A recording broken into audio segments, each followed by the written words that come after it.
Om Namo Vasudevaya, Om Namo Bhagavate Vasudevaya, Om Namo Bhagavate Vasudevaya.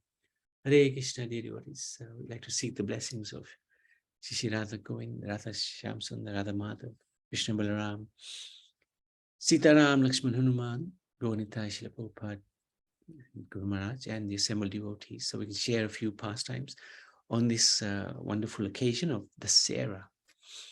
So Dussehra is when Lord Ramachandra fought with Ravan and, of course, defeated him. So I was thinking we could just share a few pastimes of Lord Ramachandra. This is from the Bhagavatam 9:11-23.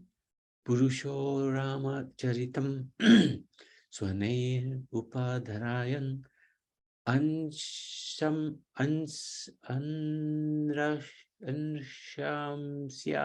Paro Rajan Karma Bandai Vimuchate. O King Parikshit, anyone who orally receives the narrations concerning the characteristics of Lord Ramachandra's pastimes will ultimately be freed from the disease of envy and thus be liberated from the bondage of fruitive activities. So why this disease of envy? Why specifically is one going to be liberated from this disease of envy? Well, envy is the original sin, right? We had some envy towards the Supreme Lord, and we thought we'd like to perhaps enjoy the facilities that the Lord enjoys. Not necessarily become the Lord, but enjoy those facilities at least. And Krishna has given us the facility to do that in the material world, which is, of course, we know, perfectly imperfect. No matter how hard we try to enjoy as the Lord, we just cannot. We just cannot get to enjoy eternally, because it's the temporary nature of the material world.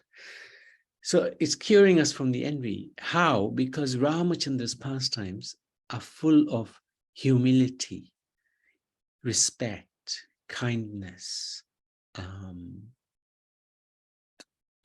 so many qualities Lord Ramachandra possesses. So if we tap into his pastimes, then we will be able to understand, to some degree, the nature of Godhead, the nature of Ramachandra.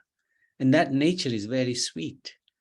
When he was told to go to the forest by his beloved stepmother, he did not hesitate. He did not argue. He did not fight back. He didn't say, "Where is the justice? I have done nothing wrong." No, he accepted that decision with humility and respect.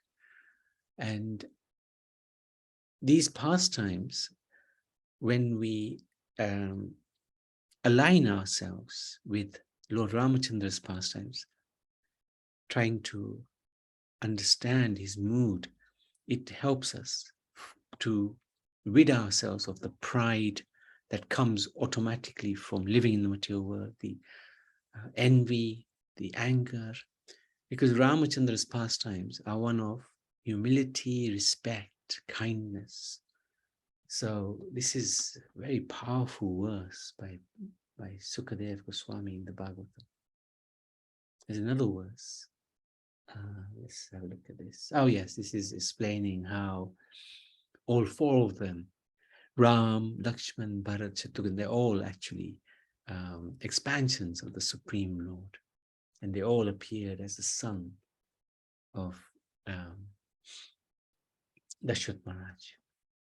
So I was going to quickly go through some pastimes of Lord Ramachandra.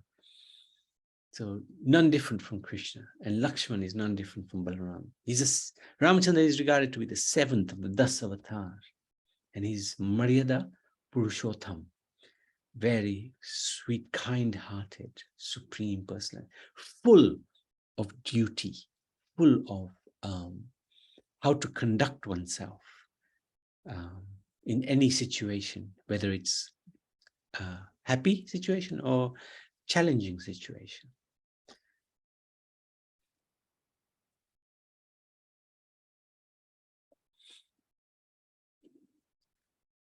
the Lord appears often because he's our loving Father.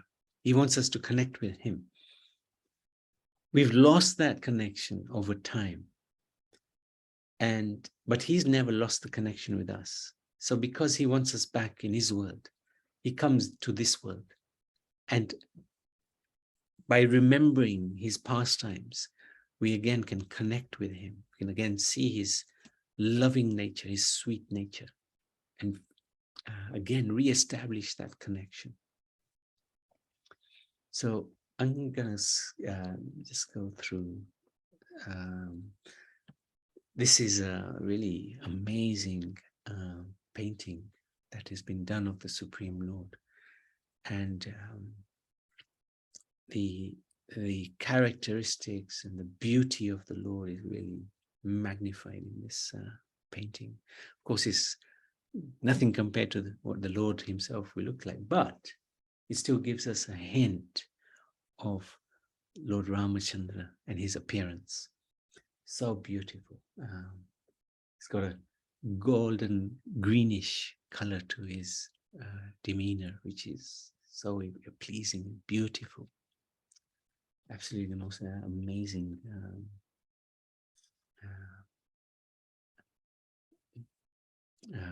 painting I've seen of Lord Ramachandra. I'm really awestruck by that painting. So who are they? The incarnation of, so first incarnation of Krishna is Balaram, and then we have the quadruple which come from Balaram, Vasudeva, Sankarsan, Padumna, and Aniruddha. And it is regarded that Ramachandra is an incarnation of Vasudeva. Sankarsan expands into Lakshman, and Bharat is an expansion of Padumna, and Shatrughna is expansion of Aniruddha.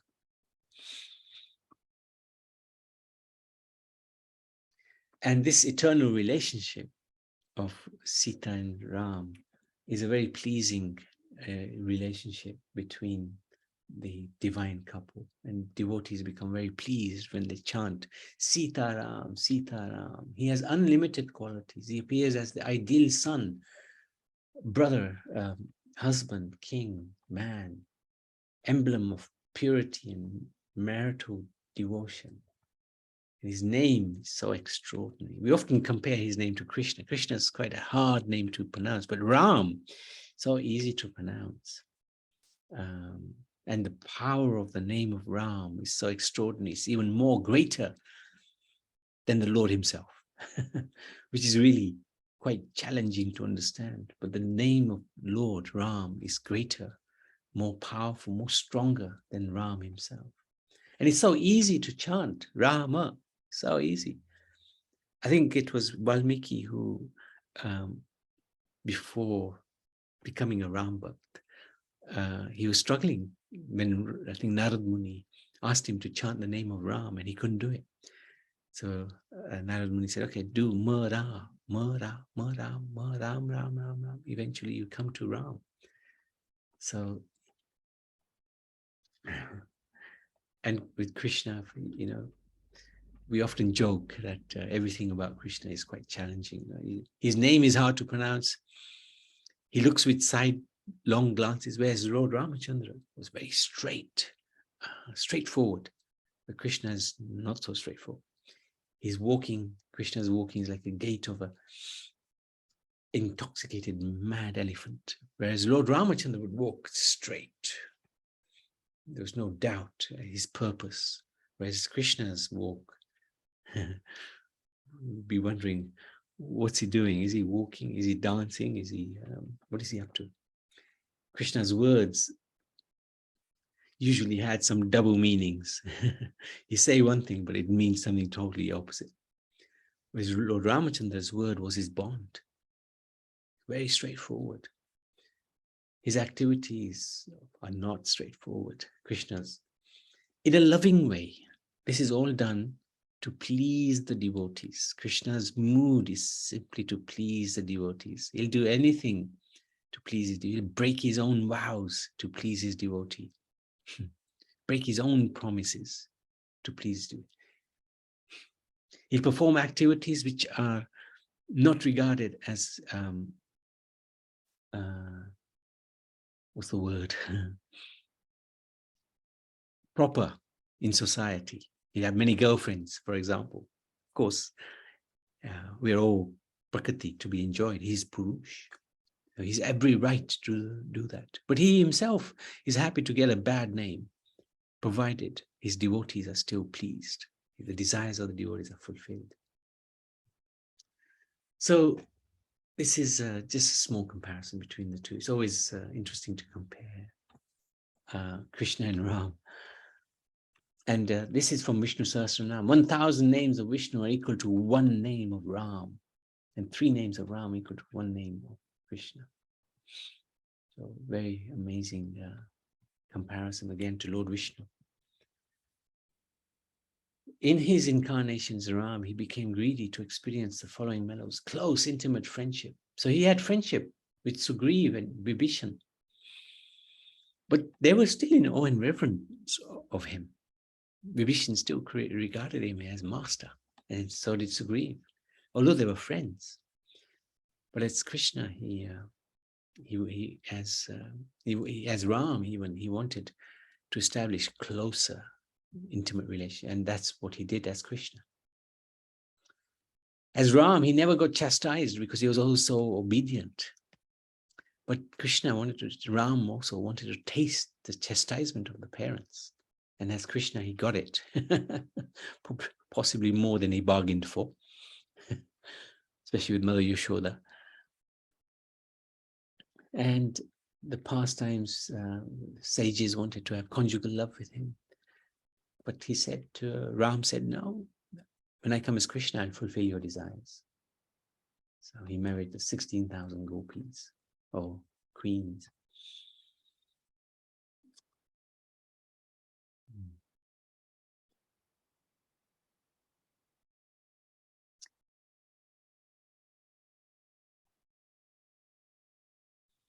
So this was a journey from Ayodhya that Lord Ramachandra took during his 14 years in exile with Sita Mataji and with Lakshman, ultimately ending up in Sri Lanka or Lanka, defeating Ravan.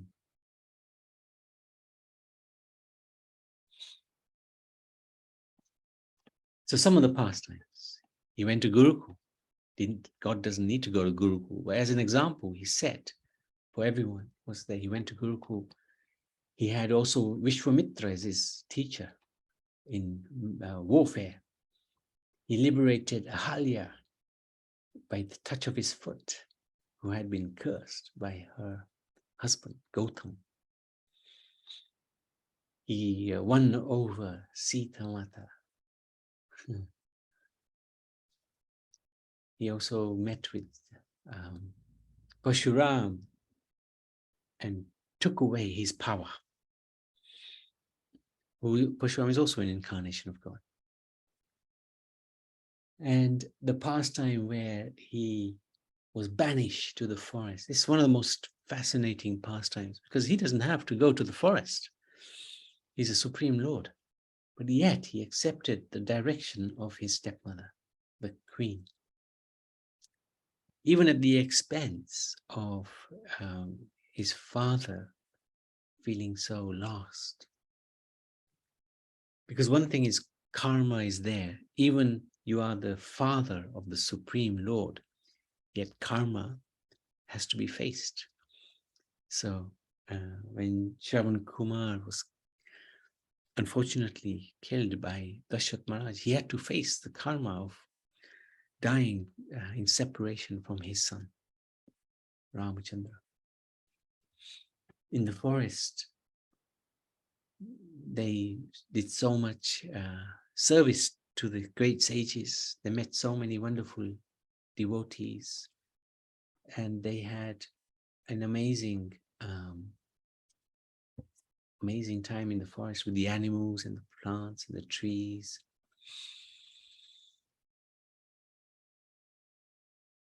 But of course, in the 14th year, in this drama, something happened. Suparna came, her nose was cut off. She complained to Ravan, saying that there's a beautiful woman that belongs to you, but is in the hands of an ordinary human. And Ravan was enticed. He sent Marichi.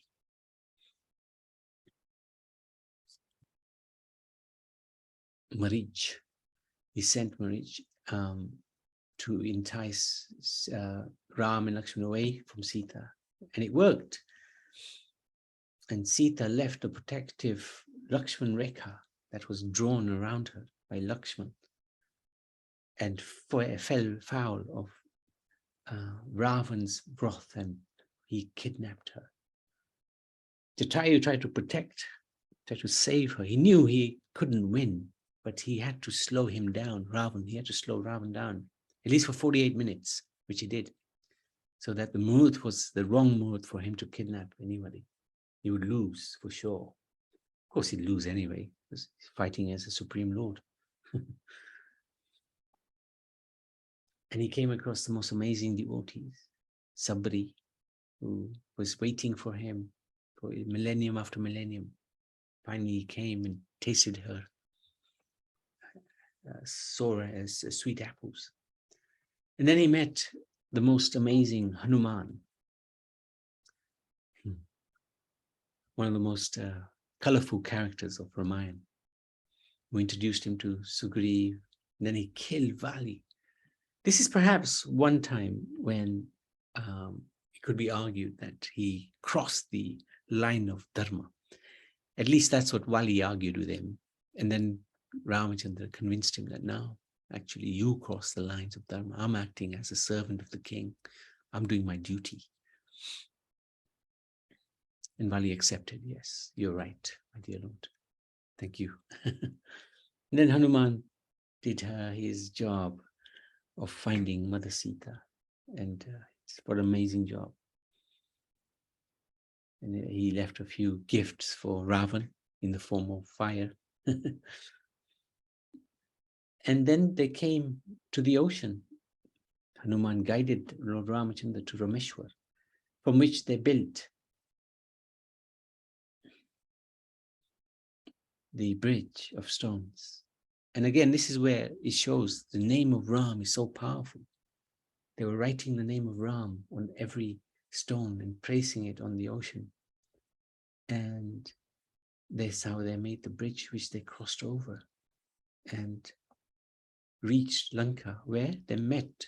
They came across the demon army headed by Ravan and his children. And 9 days of fighting, Navratras, passed. And the demon army eventually was destroyed after some quite a few dramas, of course. And then the tremendous battle took place between Ram and Ravan. And Ram, of course, didn't have to fight with Ravan. He could have got anybody to fight. Hanuman, Angad.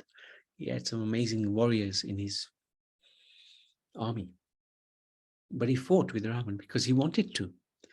He had the desire to fight. That's why he sent Jay and Vijay to this material world, to fight with them. Even the demon Ravan is no ordinary personality. He's formerly a god of a gatekeeper in Vaikuntha, no less. So even those who he fights with are special personalities. So today is a day which we remember where Ravan is defeated by Ramachandra. The fight was tremendous. The Lord really enjoyed it. He couldn't actually defeat Ravan. Eventually, Vibhishan came to Ram and said to him, yes, Ravan has a secret place where you can shoot your arrow and defeat him. So he took a magical arrow and shot it into the navel of Ravan, and in that way defeated Ravan. It's showing huge humility. He took the advice of Vibhishan, he took the advice of Sugriv, he took the advice of Hanuman many a time. So this is why it says right in that beginning of that session today, we talked about that verse where it says if you if we discuss the pastimes of Ramachandra, our envy will disappear. Why? Because he's so humble. Lord is so, his pastimes are so humble. He's a supreme Lord. He doesn't have to be so humble, but he's by nature humble. Even when he comes as a king, by his nature is still humble. What to speak of when he comes as a cowherd boy. So this humility factor we lack in this material world because we are thinking we are the doers of everything. But when we get into Ramayana, the pastimes of Ramachandra, we also can realize, just as Ram is humble, we should also be humble, devoid of pride. Even after the victory, there was no huge celebration. There was a reunification with Sita Mata.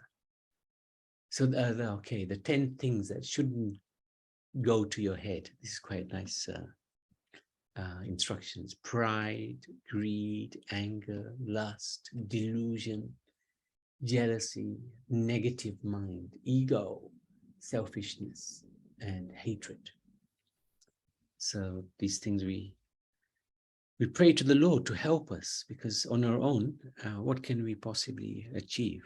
But by the assistance of the Lord, kindness of the Lord, he will guide us to get rid of these unwanted anathas so that our heart can be cleaned, pure, become pure. And this is very common. It's at least in Bharat, where they make an effigy of Ravan and they fire arrows of fire into the effigy, and effectively the idea is to destroy the Ravan within us. The Ravan isn't outside, it's inside, it's with us. So the point of this exercise is really to help us destroy our own challenges and issues that we face within ourselves. The anarthas, the unwanted things. And then there were further pastimes that took place. The testing of Mother Sita, another very challenging aspect of Ramayana. And the reunification of the two, the return back, and that's of course the famous festival of Diwali, which we will talk through in a few weeks' time. And then the return to Ayodhya of Lord Ram, such an amazing painting. Yeah. And then he, of course, pays his respects to the mothers, all of the mothers, even Keikei, because he's so gracious.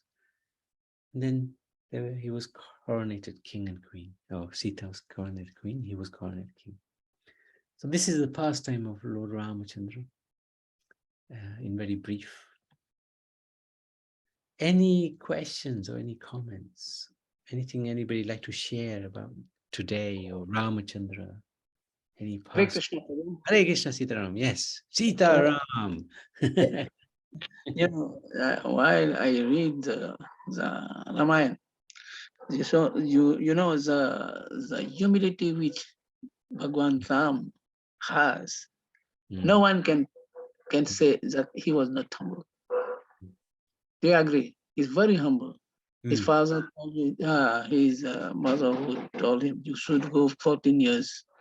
Oh, you are banned for, and he never protested. He accepted everything. This is a pastime which I like very. My father was very a devotee of Lord Ram. Okay. Yeah. Nice one. Yes, horrible. Thank you for sharing. Yes, I agree with you. This is such a fascinating pastime. Character. Heartbreaking as well. Yes. Yeah, heartbreaking as well. And you know, Prabhu, I took initiation on the Ram Navami day. Okay, nice. That's my name became Sitaram. Sitaram Das. Yeah, very fortunate. Excellent. Thank you for sharing. Everyone. Ramachandra Bhagwan ki jai. Sitaram ki jai. Sitaram Lakshman Hanuman ki jai.